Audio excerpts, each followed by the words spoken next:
നമസ്കാരം, കൊട്ടാരക്കര മീഡിയയിലേക്ക് സ്വാഗതം. 16 കൊല്ലത്തെ പരിശ്രമത്തിന് ശേഷം സംവിധായകൻ ബ്ലസ്സിയുടെ ആടുജീവിതം സിനിമ കഴിഞ്ഞ ദിവസമാണ് തിയേറ്ററിലെത്തിയത്. ബോക്സ് ഓഫീസിൽ ചലനം സൃഷ്ടിക്കുന്ന ചിത്രമായി ആടുജീവിതം മാറി എന്നാണ് ബോക്സ് ഓഫീസ് റിപ്പോർട്ടുകൾ പറയുന്നത്. കേരള ബോക്സ് ഓഫീസിൽ മാത്രം ചിത്രം റിലീസ് ദിനത്തിൽ ആകെ നേടിയത് 6 കോടിയിലധികം കളക്ഷനാണ്. പൃഥ്വിരാജിന്റെ കരിയറിലെ ഏറ്റവും വലിയ ഓപ്പണിംഗ് ആണ് ആടുജീവിതത്തിന് ലഭിച്ചിരിക്കുന്നത്. ഇതിന്റെ ഭാഗമായി ചിത്രത്തിന്റെ വിജയം കഴിഞ്ഞ ദിവസം പൃഥ്വിയും ബ്ലസ്സിയും ചിത്രത്തിന്റെ മറ്റ് അണിയറ പ്രവർത്തകരും ചേർന്ന് ആഘോഷിക്കുകയുണ്ടായി. കൊച്ചിയിലെ ബ്ലസ്സിയുടെ ഓഫീസിലായിരുന്നു ആഘോഷം. പൃഥ്വിരാജ് ബ്ലസ്സിയുടെ ഓഫീസിലെത്തി അദ്ദേഹത്തെ കെട്ടിപ്പിടിക്കുന്നതും സന്തോഷത്താൽ പൊക്കുന്നതിന്റെ വീഡിയോയുമാണ് ഇതിനകം വൈറലായത്.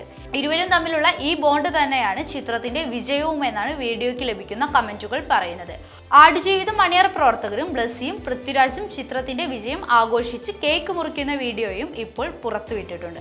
ഹക്കീം എന്ന വേഷം ചെയ്ത ഗോകുൽ, ഇബ്രാഹിം ഖാദിരി എന്ന വേഷം ചെയ്ത ജിമ്മി ജിൻ ലൂയിസ് എന്നിവർ ഈ വിജയാഘോഷത്തിൽ ഉണ്ടായിരുന്നു.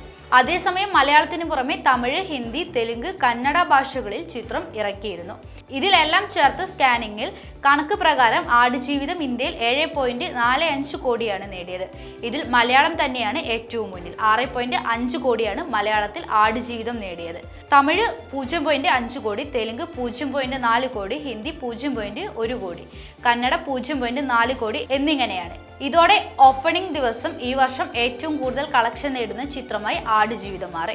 പൃഥ്വിരാജ് നായകനായി വേഷമിട്ട ആടുജീവിതത്തിന്റെ സംവിധാനം ബ്ലസ്സി നിർവഹിച്ചപ്പോൾ ലോകമെമ്പാടും ചിത്രത്തിന് മികച്ച അഭിപ്രായമാണ് ലഭിക്കുന്നത്. ബെന്യാമിന്റെ ആടുജീവിതം എന്ന നോവലാണ് ചിത്രത്തിന് ആസ്പദം. സംഗീതം AR റഹ്മാനാണ്. ഇന്നലെ റിലീസിന് ശേഷം സോഷ്യൽ മീഡിയയിലടക്കം വലിയ അഭിപ്രായമാണ് ചിത്രം നേടുന്നത്.